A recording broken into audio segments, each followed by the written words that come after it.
안녕하십니까, 김광배 목사입니다. 6월 17일 목요일 하나님께서 우리에게 주시는 말씀은 잠언 25장 1절에서 14절까지의 말씀입니다. 잠언 25장 1절에서 14절까지 말씀을 제가 봉독해 드리겠습니다. 이것도 솔로몬의 잠언이요 유다왕 히스기야의 신하들이 편집한 것이니라. 이를 숨기는 것은 하나님의 영화요 이를 살피는 것은 왕의 영화니라. 하늘의 높음과 땅의 깊음같이 왕의 마음은 헤아릴 수 없느니라. 은에서 찌꺼기를 제거하라. 그리하면 장색에 쓸만한 그릇이 나올 것이요 왕 앞에서 악한 자를 제하라. 그리하면 그의 왕위가 의로 말미암아 견고히 서리라. 왕 앞에서 스스로 높은 채 하지 말며 대인들의 자리에 서지 말라. 이는 사람이 내게 이리로 올라오라 하고 말하는 것이 내 눈에 보이는 귀인 앞에서 저리로 내려가라고 말하는 것보다 나음이니라. 너는 서둘러 나가서 다투지 말라. 마침내 내가 이웃에게서 욕을 보게 될 때에 내가 어찌할 줄을 알지 못할까 두려우니라. 너는 이웃과 다투거든 변론만 하고 남의 은밀한 일은 누설하지 말라. 듣는 자가 너를 꾸짖을 터이요 또 내게 대한 악평이 내게서 떠나지 아니할까 두려우니라. 경호에 합당한 말은 아로 새긴 은쟁반의 금사관이라. 슬기로운 자의 책망은 청종하는 귀의 금고리와 정금 장식이니라. 충성된 사자는 그를 보낸 이에게 마치 추수하는 날의 얼음 냉수 같아서 능히 그 주인의 마음을 시원하게 하느니라. 선물한다고 거짓 자랑하는 자는 비 없는 구름과 바람 같으니라. 아멘. 여러분, 오늘은 7절 말씀에 주목하여 말씀을 증거하고자 합니다. 왕 앞에서 스스로 높은 채 하지 말며 대인들의 자리에 서지 말라. 이는 사람이 내게 이리로 올라오라고 말하는 것이 내 눈에 보이는 귀인 앞에서 저리로 내려가라고 말하는 것보다 나음이니라. 아멘. 여러분, 이 말씀이 어떤 뜻인지 잘 아실 겁니다. 왕이 잔치를 배설하고 여러 귀인들을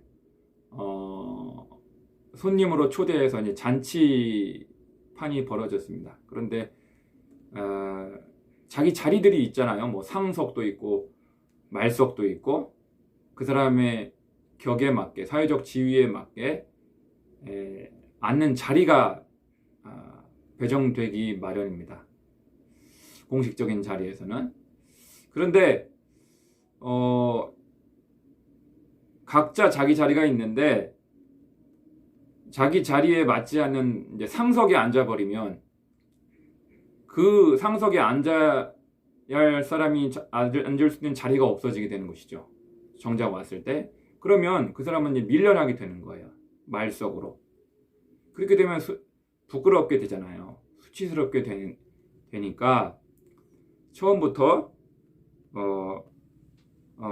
자기 자리에 앉던지 아니면 자기 자리가 어디인지 알지 못하는 경우에는 가장 구석 자리, 말석에 앉는 것이 가장 안전하다 하는 그런 말입니다.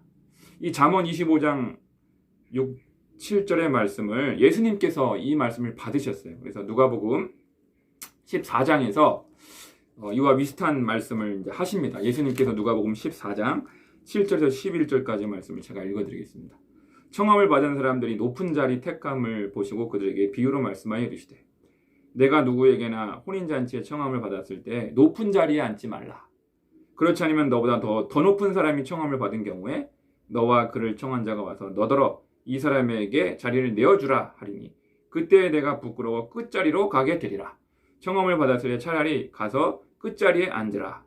그러면 너를 청한 자가 와서 너더러 벗이어 올라 앉으라 하리니 그때야 함께 앉은 모든 사람 앞에서 영광이 있으리라. 결론적으로 예수님이 말씀하십니다. 무릇 자기를 높이는 자는 낮아지고 자기를 낮추는 자는 높아지리라. 아멘. 그러니까 우리가 어떤 뭐 연회석이라든지 어떤 잔치자이라든지 어떤 뭐 경조사로 인해서 어떤 자리에 갈 때 내가 어디에 앉아야 될지 헷갈릴 때가 있습니다. 혼란스러울 때가 있습니다. 그럴 때 제일 안전한 방법, 건전한 방법, 성경적인 방법은 뭐냐면 제일 구석진 자리에 앉는 것입니다. 제일 말석, 말석. 제일 사람들이 VIP들이 앉지 않는 그런 구석진 자리, 후미진 자리, 말석에 앉는 것이 가장 좋습니다.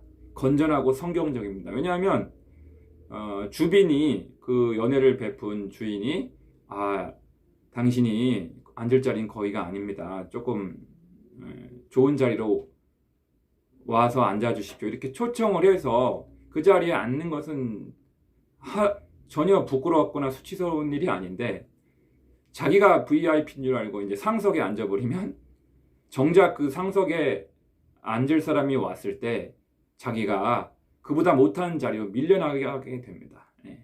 후미진 자리로. 그렇게 되면 상당히 부끄럽겠죠. 부끄럽고 수치스러울 수 있습니다. 계면적일 수가 있는 것이죠.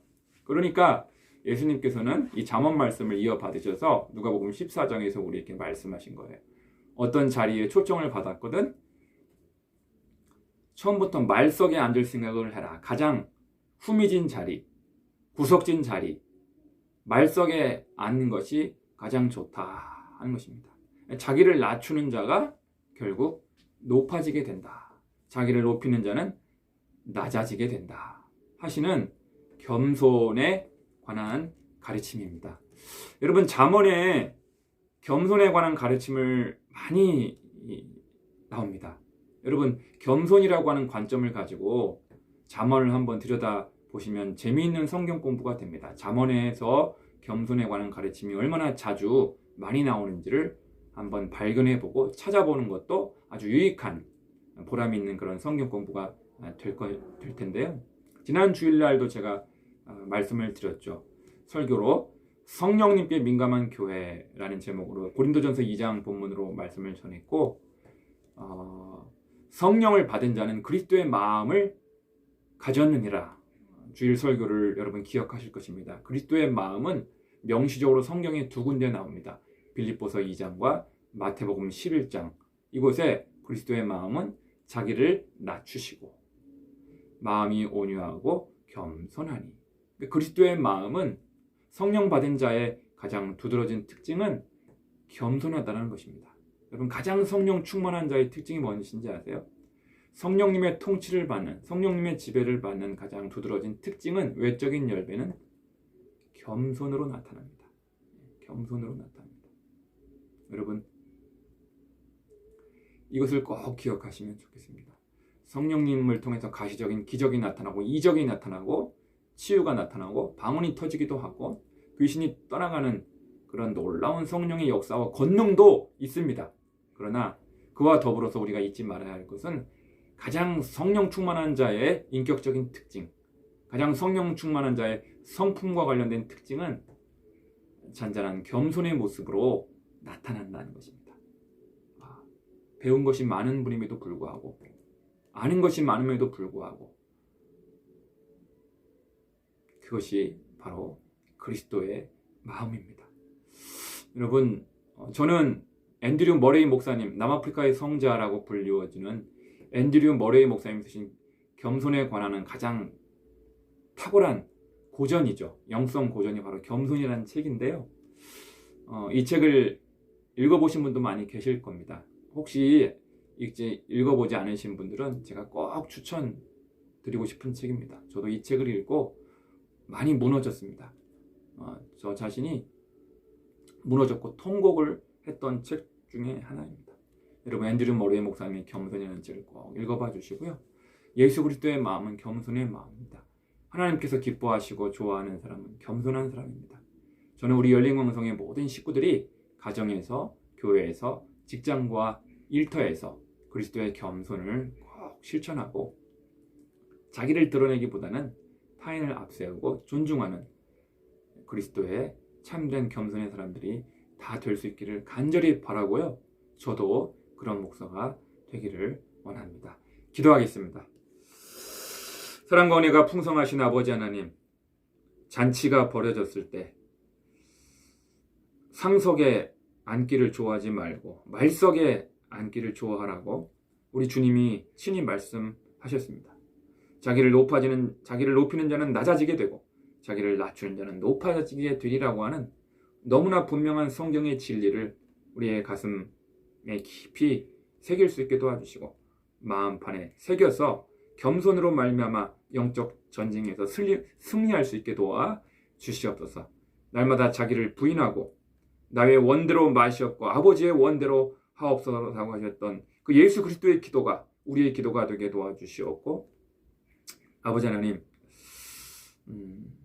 어떤 모임에서든지 어떤 대화에서든지 어떤 활동에서든지 가정에서든지 직장에서든지 교회에서든지 누구를 만나든지 무슨 일을 하든지 어디에 있든지 간에 그리스도의 그 겸손의 향기를 발할 수 있는 참된 겸손의 사람들 다 될 수 있게 도와 주시옵소서.